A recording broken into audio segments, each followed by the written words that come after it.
राधे राधे। कथा के विश्राम दिवस में पूज्य देवी जी का शुभागमन हो चुका है और आज हम सभी पूज्य देवी जी के पावन सानिध्य में बड़ी ही पावन कथा दर्शन और श्रवण करेंगे। विगत 6 दिवसों से हम सभी पूज्य देवी जी का वो अमृतमय पावन सानिध्य प्राप्त करते हुए न केवल एक तरफ हम श्रीमद् भागवत कथा के दर्शन और श्रवण का पुण्य लाभ अर्जित तो कर ही रहे थे, साथ ही साथ पूज्य देवी जी के पावन सानिध्य में जो गौ वंश के प्रति चिकित्सा सेवाएं, गौ सेवा धाम अस्पताल की धरा से संचालित हैं, उसमें भी हम अपनी सहभागिता निभा रहे थे। ये हम सभी का परम सौभाग्य है। जयपुर राजस्थान की धरा पर या इस सुसज्जित पंडाल में विराजमान सभी श्रद्धालु भक्तजनों का वर्ल्ड संकीर्तन टूर ट्रस्ट गौ सेवा धाम अस्पताल की ओर से और साथ ही जो आस्था टेलीविजन चैनल के माध्यम से संपूर्ण विश्व से इस पावन कथा का रस स्वादन कर रहे हैं, आप सभी श्री का जयपुर राजस्थान की धरा पर हार्दिक स्वागत, वंदन, अभिनंदन। और विश्राम दिवस की उस पावन आरती की ओर चलते हुए कथा के जो मुख्य आयोजक हैं देवी चित्रलेखा मानव सेवा संस्थान के अध्यक्ष साहब सम्मानित श्री सीपी बंसल साहब, सचिव जी केजी जोशी साहब और विशेष सहयोगियों में जो पावन नाम इस पावन आयोजन से जुड़े थे, यश ड्रिंकिंग वाटर, फिटवैक ग्रुप, आकांक्षा ग्रुप, शर्मा पनीर उद्योग और ज्योति फोटो स्टूडियो। कथा के मुख्य यजमान के रूप में जो अपना सौभाग्य प्राप्त कर रहे थे श्रीमती शशि सुरेंद्र कुमार गुप्ता जी मंच पर पधार चुके हैं और पोथी पूजन अर्चन करते हुए पूज्य देवी जी का स्वागत सम्मान करते हुए आरती में सम्मिलित होंगे। श्रीमती कविता सीपी बंसल साहब से भी मैं निवेदन करूंगा कि मंच पर पधारें और आरती में सम्मिलित हों। श्रीमती अनीता केजी जोशी साहब, श्रीमती वीना उमेश खांडेलवाल जी, श्रीमती चंपा रमेश चंद्र खांडेलवाल, श्रीमती शीला महेंद्र जी तांबे साहब, श्रीमती नीरज प्रेम प्रकाश जी शर्मा साहब, श्रीमती ज्योति अनिल शर्मा जी, श्री विकास जोशी जी और श्री सनी जोशी जी से भी निवेदन है मंच पर पधारेंगे और आरती में सम्मिलित होंगे। हम सभी का ये परम सौभाग्य है।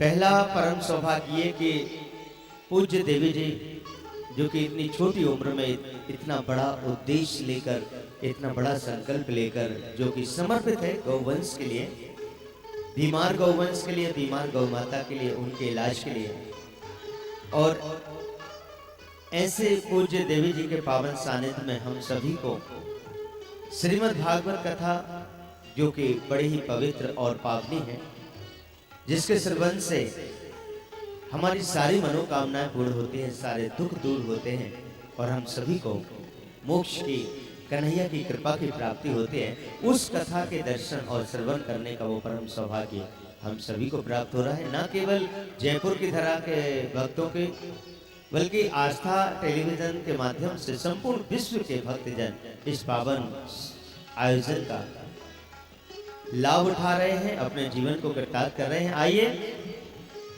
सप्तम दिवस यानी कि विश्राम दिवस की उस पावन आरती की ओर चलते हुए सभी से निवेदन, अपने स्थान पर खड़े होकर दोनों हाथ जोड़ते हुए मन में बांके बिहारी का ध्यान करें या ताली सेवा करते हुए आरती का दर्शन करेंगे। जय श्री कृष्ण, जय गौ माता।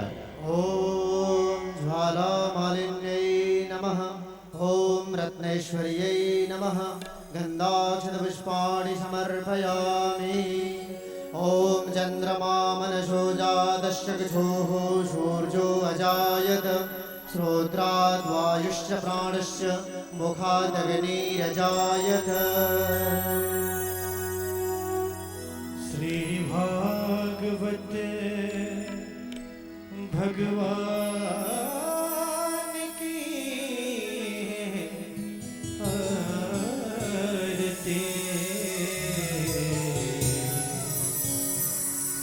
पापियों को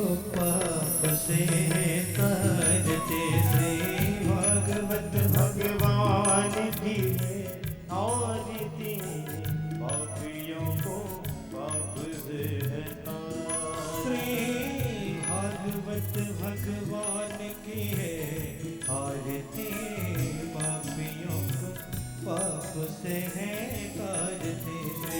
भागवत भगवान की है आरती, पापियों को पाप से है तारती। ये है अमर ग्रंथ, ये है मुक्ति पंथ, ये है पंचम वेद निराला, नव ज्योत जगाने वाला।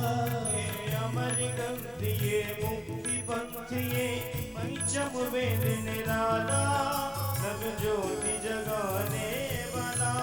हरि नाम यही हरि ध्यान यही, हरि नाम यही हरि ध्यान यही, हरे नाम यही हरि ध्यान यही, हरि नाम यही हरि ध्यान यही। जग के मंगल के आरती, पापियों को पाप से तारती।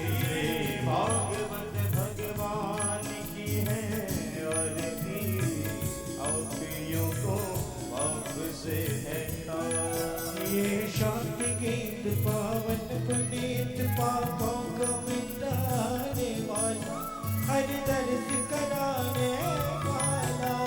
शांति गीत पावन पुनीत, पापों को मिटाने वाला, हरि दर्श कराने वाला। ये सुख करनी ये दुख हरनी, ये सुख करनी है दुख हरनी, ये सुख करनी ये दुख हरनी। सुख करनी है दुख हरनी। हे मधुसूदन की आरती, पापियों को पाप से है तारती। भागवत भगवान की है आरती, पापियों को पाप से है तारती। ये मधुर बोल जग पंथ कौल, सन्मार्ग बताने वाला, बिगड़े को बनाने वाला। ये मधुरी बोल जगवंती खोल, सन्मार्ग बताने वाला, बिगड़ी को बनाने वाला। श्री राम यही घनश्याम यही, राम यही घनश्याम श्री यही, राम यही घनश्याम यही। राम यही घनश्याम यही। प्रभु की महिमा की आरती, पापियों को पाप से है तारती। श्री भागवत भगवान की है आरती, पापियों को पाप से है तारती। पापियों को पाप से है तारती, पापियों को पाप से है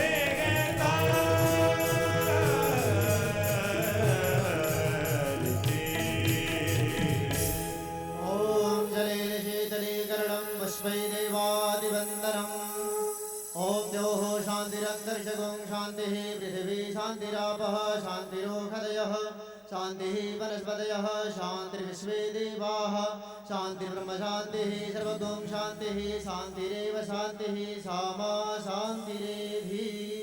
अदन्त्रपुष्पाञ्जलिं हस्ते अक्षतपुष्पाणि आदाय हरिः ॐ। जन्येन जन्यमयजन्त देवास्तानि धर्माणि प्रथमान्यासन्नः, ते हनाकं महिमानः सजन्त यत्र पूर्वे साद्याः सन्ति देवाः। हरिः ॐ। एकदन्ताय विद्महे वक्रतुण्डाय धीमहि, तन्नो दन्ति प्रचोदयात्। हरिः ॐ। नारायणाय विद्महे वासुदेवाय धीमहि, तन्नो विष्णुः प्रचोदयात्। हरिः ॐ। महालक्ष्म्यै च विद्महे विष्णुपत्न्यै च धीमहि, तन्नो लक्ष्मीः प्रचोदयात्। हरिः ॐ। तद्पुरुषाय विद्महे महादेवाय धीमहि, तन्नो रुद्रः प्रचोदयात्। हरिः ॐ। नन्दनन्दनाय विद्महे यशोदानन्दनाय धीमहि, तन्नः श्रीकृष्णः प्रचोदयात्। हरिः ॐ। वृषभानुजायै च विद्महे कृष्णप्रियायै च धीमहि, तन्नो राधः प्रचोदयात्। हरिः ॐ। गोशुरभ्यै च विद्महे सर्वशक्त्यै च धीमहि, तन्नो कामधेनुः प्रचोदयात्। श्रीवन्तिकावकुलचम्पकपाटलाब्जैः पुन्नः गजाति करवीर रसाल पुष्पैः बिल्व प्रवाल तुलसी दल मंजरीभिः त्वां पूजयामि जगदीश्वर मे प्रसीद नाना सुगंध पुष्पाणि यथा कालोद्भवानि च पुष्पांजलिर्मया दत्त गृहाण परमेश्वर मंत्र पुष्पांजलिं समर्पयामि ओम श्री पुराण पुरुषोत्तमाय नमः श्री राधा कृष्णाभ्यां नमः। एक बार पुनः मैं पंडाल में उपस्थित सभी भक्तों का यह जो आस्था टेलीविजन चैनल के माध्यम से इस पावन दिव्य कथा का जो कि समर्पित है सेवार्थ है गौवंश के बीमार गौवंश के आस्था टेलीविजन चैनल के माध्यम से जो जहां से इस दिव्य आध्यात्मिक कथा का रसास्वादन कर रहे हैं, आप सभी का वर्ल्ड संकीर्तन टूर ट्रस्ट गौ सेवा धाम हॉस्पिटल की ओर से जयपुर राजस्थान की धरा पर इस पावन कथा में हार्दिक स्वागत वंदन अभिनंदन करते हुए आप सभी के समृद्ध सुखी स्वस्थ और सार्थक जीवन की कामना करते हुए पूज्य देवी जी की ओर से आप सभी को बहुत बहुत शुभाशीर्वाद। ब्रज की धरा वो पावन धरा है जिसका नाम हम किसी तीर्थ में नहीं जोड़ते बल्कि स्वयं भगवान कृष्ण का घर है, आंगन है। और ब्रज की धरा पर आज वही गौवंश है जिस गौवंश की भगवान कृष्ण ने न केवल रक्षा की बल्कि उनकी सेवा की, उनकी पूजा की, उनकी अर्चना की, उनकी साधना की। जिन गौ माताओं को भगवान कृष्ण ने इष्ट माना है, आज ब्रज की धरा पर सैकड़ों की संख्या में गौशालाएं हैं और वहां पर लाखों की संख्या में गौ माताएं हैं।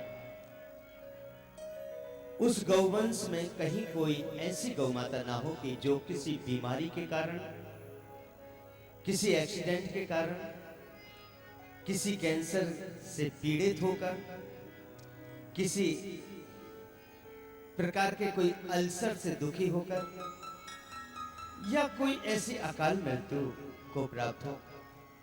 किस तरह हम उनके सारे दुखों को दूर कर सकें, किस तरह उनका सारा इलाज, चाहे वो किसी भी बीमारी का हो या जब कोई एक्सीडेंट गौवंश का होता है तो सड़क के किनारे पड़े हुए उस गौ माता के लिए कोई तो हो जो एक खबर पर, एक आवाज पर, एक सूचना पर वहां तक पहुंचे और न केवल पहुंचे, उन गौ माता की सेवा के लिए किसी ऐसे सुरक्षित स्थान पर लाएं, उनका इलाज कर सके, उन्हें स्वस्थ कर सके।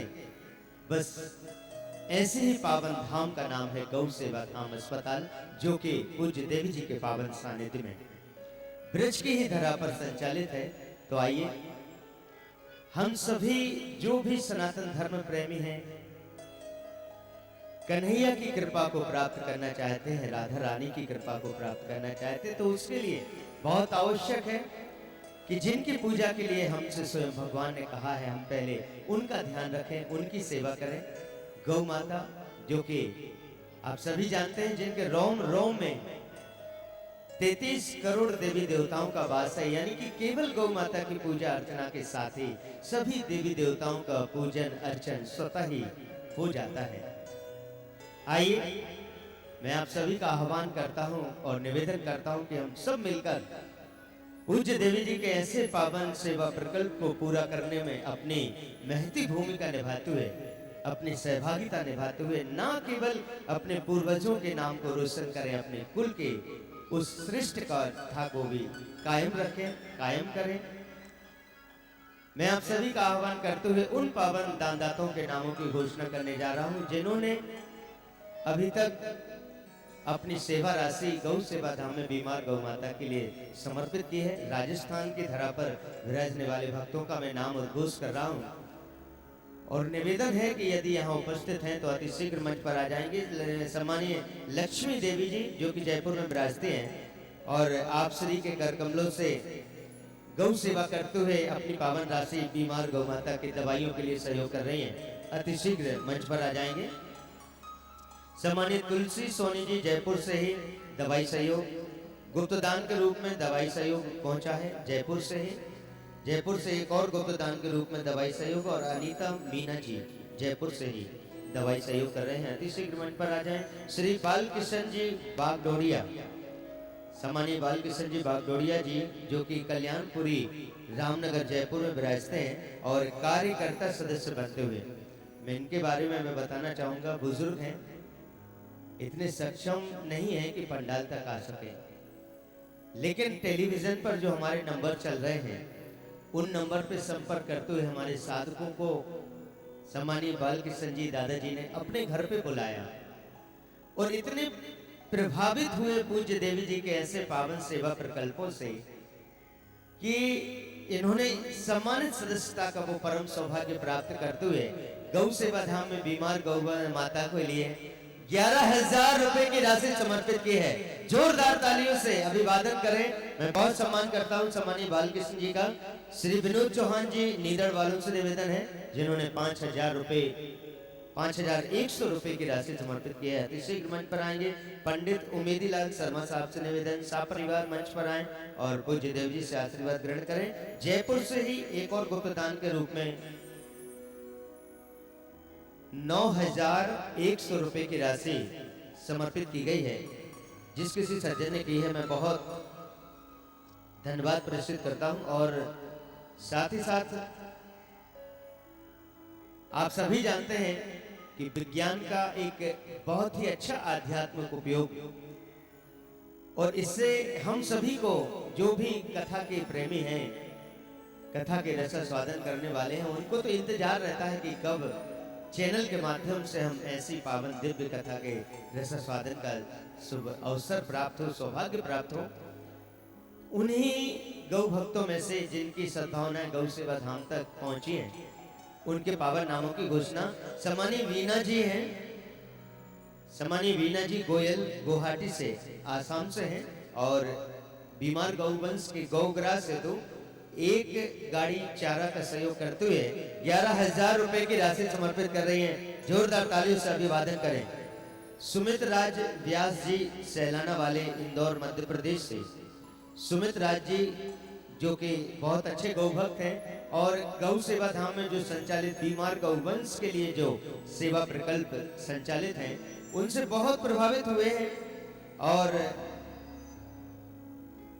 अपनी ओर से इंदौर मध्य प्रदेश से 1,11,000 रुपए की राशि बीमार गौवंश के लिए, दवाई के लिए सहयोग समर्पित कर रहे हैं। जोरदार तालियों से अभिवादन करें। सुरेश बत्रा जी दिल्ली से 5,001 रुपए की राशि। कवित्रा सेठ जी बहरीन से 11,000 रुपए की राशि। श्री बलदेव साहू जी रांची झारखंड से 5,000 रुपए। अनीता जी गया बिहार से 5,100 रुपए। श्रीमती रतन कुमार सतावत जी जयपुर राजस्थान से 5,100 रुपए की राशि। गुप्तदान आया है मनाली से दवाई सहयोग के रूप में। जितेंद्र जी गुजरात से दवाई सहयोग। सम्मानीय मधुलाल जी बिहार से दवाई सहयोग। सम्मानीय ऊषा रानी जी पानीपत से दवाई सहयोग समर्पित करते हुए गौ सेवा धाम के ऐसे न केवल सेवा प्रकल्पों से जुड़ रहे हैं, बल्कि अपने जीवन को भी कृतार्थ कर रहे हैं। क्योंकि हमारे वेद पुराण ग्रंथ ही नहीं, हमारे संत भी कहते हैं कि हमें अपनी रसोई से गौ ग्रास के रूप में कुछ ना कुछ जरूर निकालना चाहिए, यदि हम अपने जीवन को स्वस्थ, सुखी, समर्थ और सफल चाहते हैं। तो ये जो पावन से कर्म है, ये जो पावन से धर्म है, इनको हमें निभाना चाहिए। आप सभी से यही निवेदन करते हुए कि अपनी रसोई से गौ ग्रास निकालते हुए गौ माता की सेवा अवश्य करें, ताकि आप सभी का जीवन धन्य हो सके। आपकी टेलीविजन स्क्रीन पर हमारे ट्रस्ट के सेवा नंबर्स फ्लैश किए जा रहे हैं, जिन पर संपर्क करते हुए आप गौ सेवा धाम में संचालित सभी सेवा प्रकल्पों की जानकारी तो ले ही सकते हैं, अपनी सेवाएं समर्पित कर सकते हैं। साथ ही साथ 3 फरवरी से 9 फरवरी जो हम सभी को परम सौभाग्य प्राप्त हुआ है पूज्य देवी जी के पावन सानिध्य में ब्रज की यात्रा करने का, यानी कि ब्रज की धरा पर कहां कैसे भगवान कृष्ण ने अपनी दिव्य लीलाएं की, वो सारी जानकारी पूज्य देवी जी के पावन सानिध्य में हम साक्षात उस स्थान के दर्शन करेंगे। आप सभी जिनका विचार ब्रज यात्रा के लिए है, जयपुर के भक्तों से निवेदन है, हमारे सेवा कार्यालय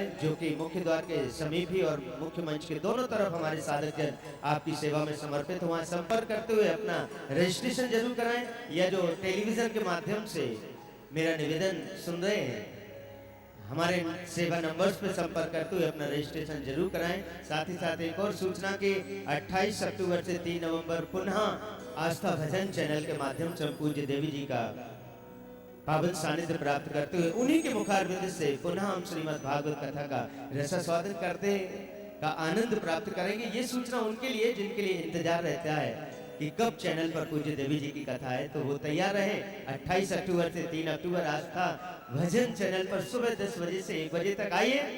विश्राम दिवस है और विश्राम दिवस में आप सभी जानते हैं पूर्ण आहुति के रूप में ही सही आपके मन में कहीं ना कहीं आपके हृदय में किसी कोने में आपको ऐसा लग रहा हो कि आपको भी गौ माता के काम आना चाहिए, तो तुरंत हमारे नंबर्स पे संपर्क करें और अपनी पावन घोषणा हम तक जरूर पहुंचाएं। कथा के विश्राम के पहले आपके पावन नामों की घोषणाओं को लेकर आपके सामने पुनः हाजिर होगा। तब तक आइए पूज्य देवी जी से कमल चरणों में श्रद्धामय नमन करते हुए निवेदन करें विश्राम दिवस की पावन कथा के लिए जो जहां बैठे वहीं से दोनों हाथ उठा के मुस्कुराते हुए जोरदार जयकारे के साथ बोली वृंदावन बिहारी लाल की जय श्री कृष्ण, जय गौ माता।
चक्षुरुन्मीलितं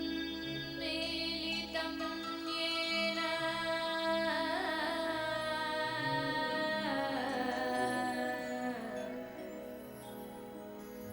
तस्मै श्रीगुरुवे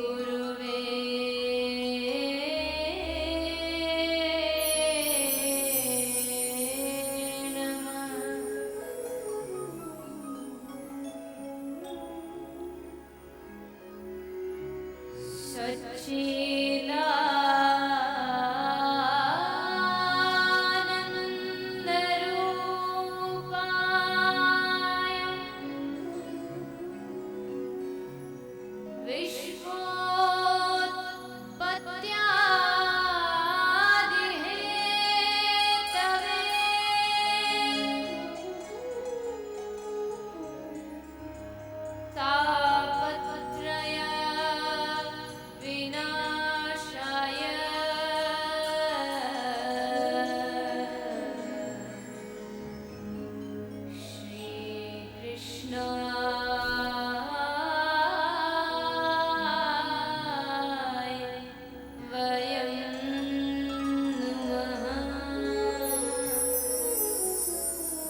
पूर्णे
वसुदेव भगवान की, श्री गौ माता की जय। जय श्री राधे, जय जय श्री राधे, जय जय श्री राधे। निताई गौर हरि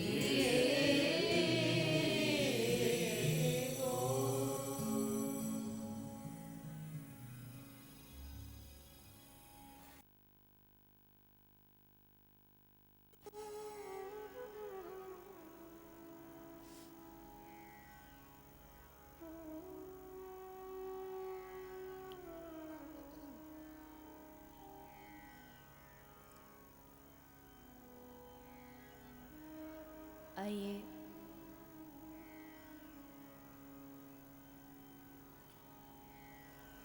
चित्सार सिंधु सर्वस्व भगवान श्री राधा गोविंद के चरण कमलों का ध्यान करते हुए सभी श्रीमद् भागवत कथा के विश्राम दिन में प्रवेश करें।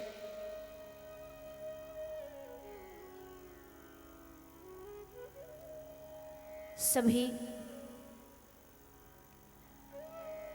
हरि भक्तों वैष्णव जनों के चरणों में व्यासपीठ की ओर से मेरा प्रणाम।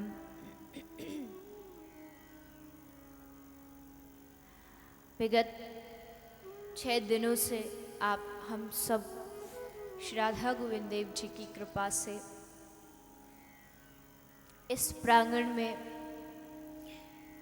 प्रभु की वांग्मयी मूर्ति श्रीमद् भागवत कथा का श्रवण पान कर रहे हैं। यद्यपि भागवत कहती है कि आप 7 दिन तक श्रीमद् भागवत कथा श्रवण करते हैं, आपको मुक्ति मिल जाती है।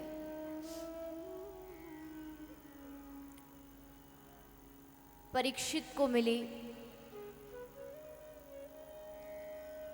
धुंधकारी को मिली, किंतु आज क्यों नहीं मिलती?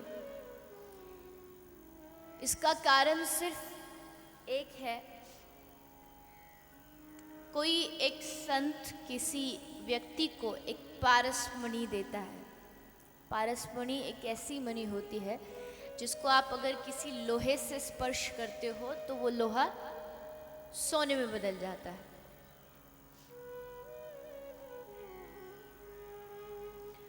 वो बहुत गरीब है, इसलिए उसको एक मणि दी किसी संत ने कि जा बेटा, ये मणि मुझे नहीं चाहिए, तू ले जा, और जिस भी लोहे की चीज़ से तू इसको टच करेगा, स्पर्श करेगा, वो सोने की हो जाएगी।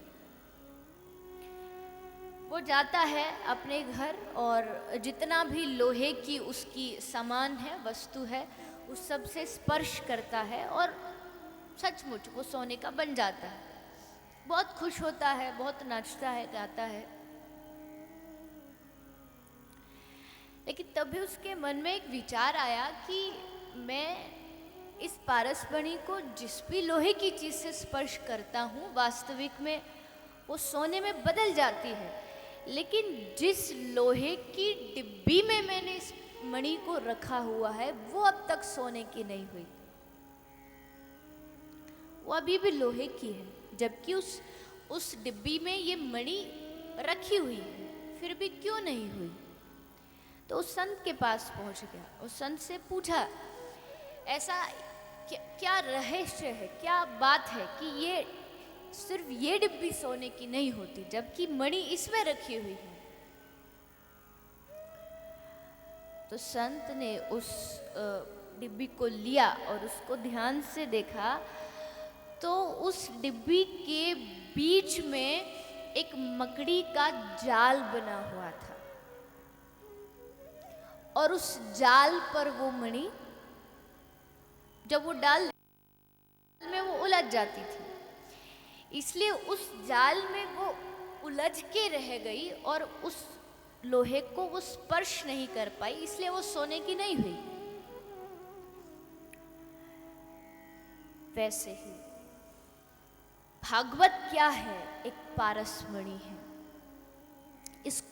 इसको जिससे स्पर्श किया जाए वो सोना बन सकता है, वो हीरा बन सकता है, उसकी जिंदगी चमक सकती है। किंतु हम अपने मन में इस भागवत को रखते हैं। हमारा मन आज तक पवित्र सोने का क्यों नहीं हुआ? क्योंकि हमारे मन पर एक वासना का जाल बिछा हुआ है। उस जाल में जाकर के श्रीमद् भागवत के सूत्र, श्रीमद् भागवत की बातें जाके उलझ जाती, अंदर तक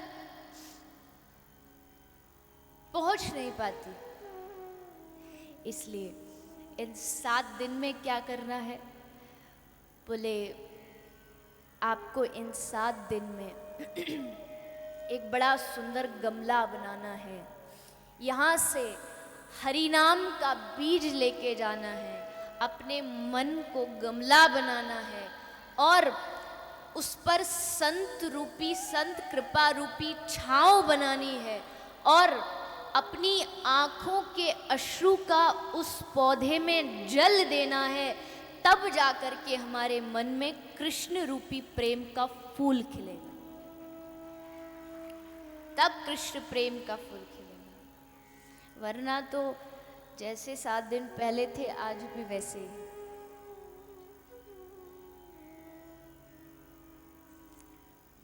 बहुत से लोग आते हैं, कोई मैया आके बोलती है राज ये मेरी 108वीं कथा है, ये मेरी फलानी इतनीवीं कथा है, इतनी मैंने सुन ली। पर मैया इतनी तो सुन ली पर कुछ बदलाव तो दिखा नहीं।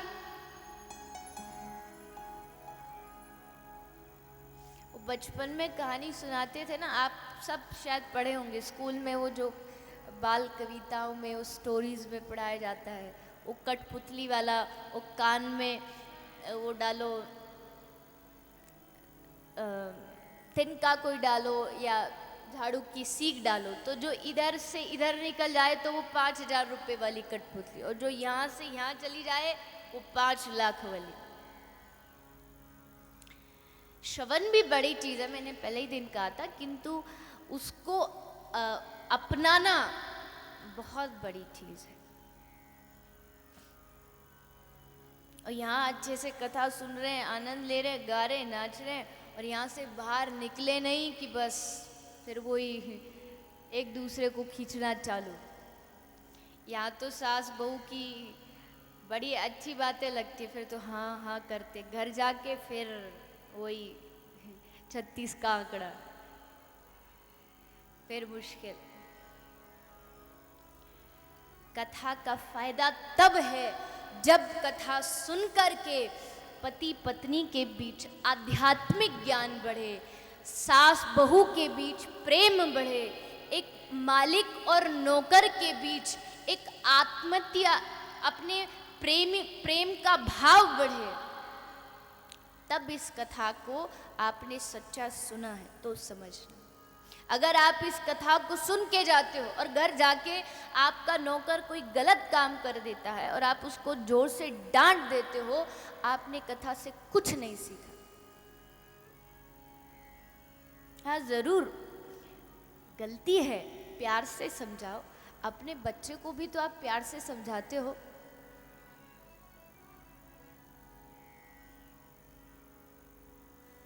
मुझे बड़ा अचंभा होता है। मैं एक यहीं के जयपुर के एक भक्त की बात बताऊं, नाम तो नहीं लूंगी, क्या पता सुन रहे हो लेकिन कुछ समय पहले की बात है, हम उनके घर आए थे जयपुर में ही। तो वो अपने गुरुदेव के बहुत बड़े भक्त थे और होना भी चाहिए। गुरु के प्रति श्रद्धा तो शास्त्रों में लिखा हुआ है, गुरु के प्रति श्रद्धा नहीं होगी तो ठाकुर जी भी कृपा नहीं करेंगे।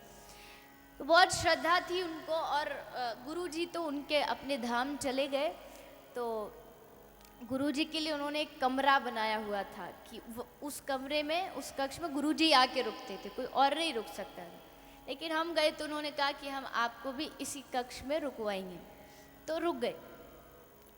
तो गुरुजी का बेड था जिस पर गुरुजी सोते थे, तो कोई नौकर आया और वो कुछ सामान ले जा रहा था, शायद मुझे याद नहीं, कुछ बाल्टी था, कुछ था, वो लेके जा रहा था। तो गलती से उसके हाथ का वो सामान जो गुरुजी का बेड था उससे स्पर्श हो गया, और तो उसमें थोड़ी सी हल्की सी स्क्रैच आ गई। तो जैसे उसने देखा तो बस परस पड़ा उसके ऊपर, तो देख नहीं सकता। बड़ी अब मुझे भी सुनना पड़ा, क्या करे भाई, गुरु के प्रति कह रहा तो कुछ कह भी नहीं सकते, अच्छी बात है। लेकिन मेरा विचार ये है, अगर उसके गुरुदेव ये देख रहे होंगे तो ज़रूर मन ही मन सोच रहे होंगे, बेटा मुझे क्या हुआ, टूटा, कुछ भी हुआ, मुझे फर्क नहीं पड़ता, मैंने तुझे शिक्षा दी कि हर जीव में तू परमात्मा की दर्शन कर, प्रेम से सबसे बातें कर, लेकिन तू शिक्षा को निभा नहीं पाए। सिर्फ कुछ वस्तु सुरक्षित रखने से गुरु का ज्ञान सुरक्षित नहीं होता। वास्तविकता में तुम्हारे गुरु कहते क्या है, उन बातों को तुमने जीवन में कितना अपनाया। गुरु का सामान है, ये है, वो अच्छी बात है, सबको सम्मान करो, गुरु का आशीर्वाद, गुरु की पादुकाएं मिल जाएं, गुरु का कोई वस्त्र मिल तो बढ़िया बात है। लेकिन वास्तविकता ये है कि गुरु की वचनों का आप पालन करो, तो वो सच्ची सेवा हो सकती है।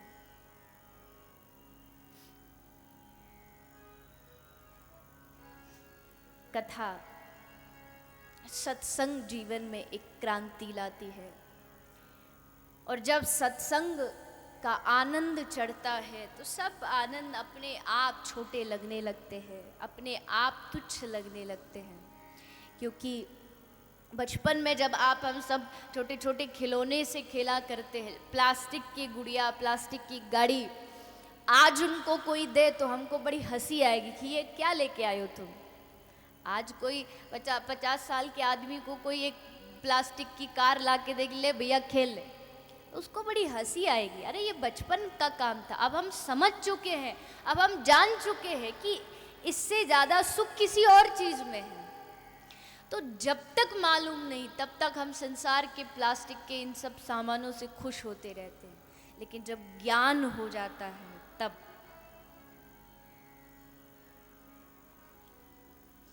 सनातन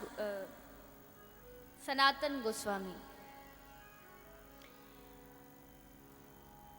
सनातन गोस्वामी के पास में एक पारस मणि थी, जिस भी लोहे की चीज से स्पर्श करो सोना बन जाए। तो एक कोई भक्त सनातन गोस्वामी के पास आया, महाराज मेरी 7 बेटियां हैं, सब शादी के योग हो गई, घर में खाने को अन्न का भी दाना नहीं, क्या करूं। सनातन गोस्वामी ने कहा, भैया हम तो खुद रोटी मांग के खाने वाले आदमी, तुझे क्या देंगे।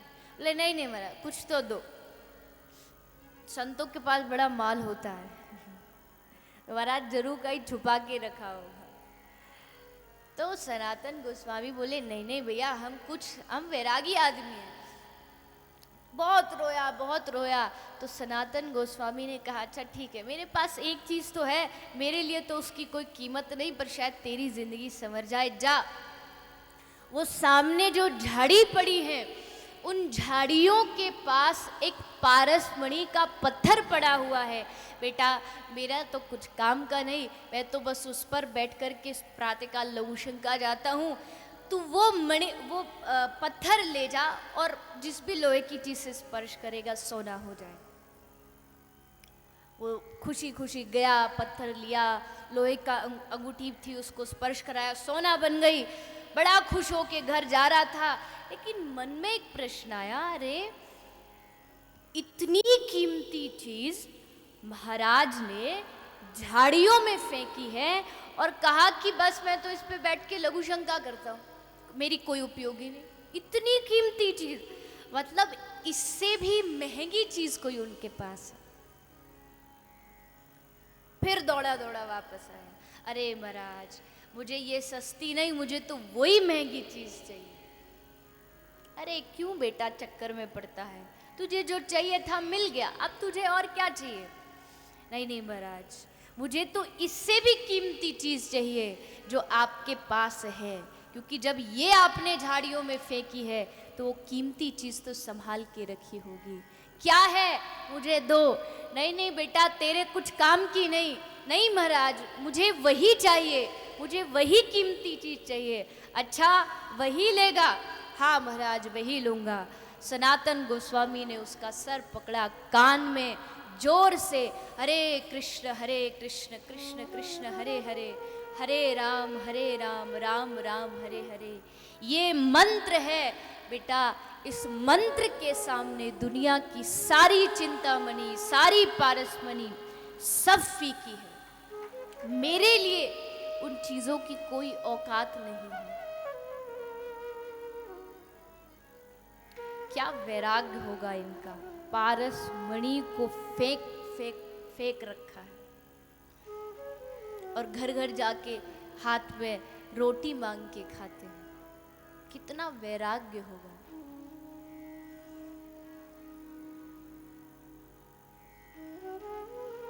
आज भी ऐसे संत ब्रज में हैं, जाके देखिए।